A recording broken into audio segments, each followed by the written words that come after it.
Sud Radio présidentielle 2022. Bonjour Éric Revel. Bonjour Éric. Bonjour à tous les deux, bonjour à tous. Alors sur la guerre en Ukraine, Jean-Luc Mélenchon demande un débat, peut-être à l'Assemblée nationale, enfin en tout cas un débat démocratique, c'est plutôt une bonne initiative, non ? Oui, je trouve, parce que la guerre en Ukraine s'enlise avec ses atrocités quotidiennes. Vous en parlez évidemment dans les journaux. Emmanuel Macron aux manettes, chef de l'État, chef des armées, très bien. L'élection présidentielle qui se rapproche, sans débat, notamment sur la position et la stratégie française en Ukraine. Hier, donc, lors d'une conférence de presse, le candidat, la France Insoumise, Jean-Luc Mélenchon, a demandé un débat notamment sur le soutien militaire à l'Ukraine, un débat à l'Assemblée nationale, pourquoi pas, car Emmanuel Macron, avec ses pleins pouvoirs, doit être plus transparent, suggère Mélenchon.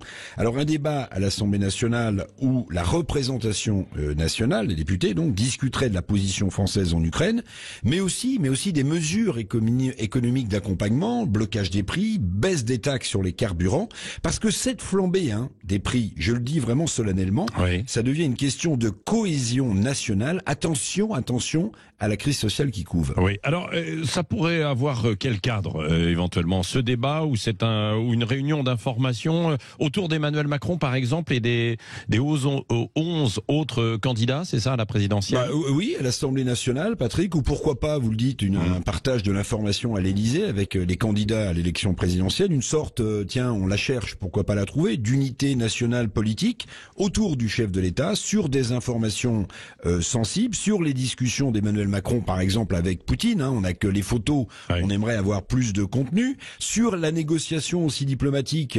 Peut-être qu'Emmanuel Macron en sait plus entre le Kremlin, Israël et l'Allemagne, mais aussi avec Pékin, jusqu'au président turc Erdogan.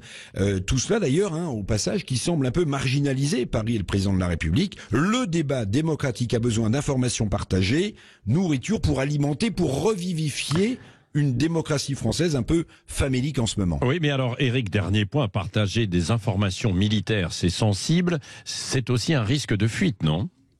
Ah oui, information partagée sensible, vous avez raison, sur la guerre en Ukraine.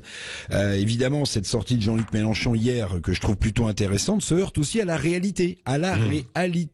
Parce que hier, toujours, le député Alexis Corbière de la France Insoumise a révélé un secret défense. Corbière est membre de la commission de la défense à l'Assemblée nationale. Il a révélé ou repris publiquement que la France avait envoyé en Ukraine des armes anti-char.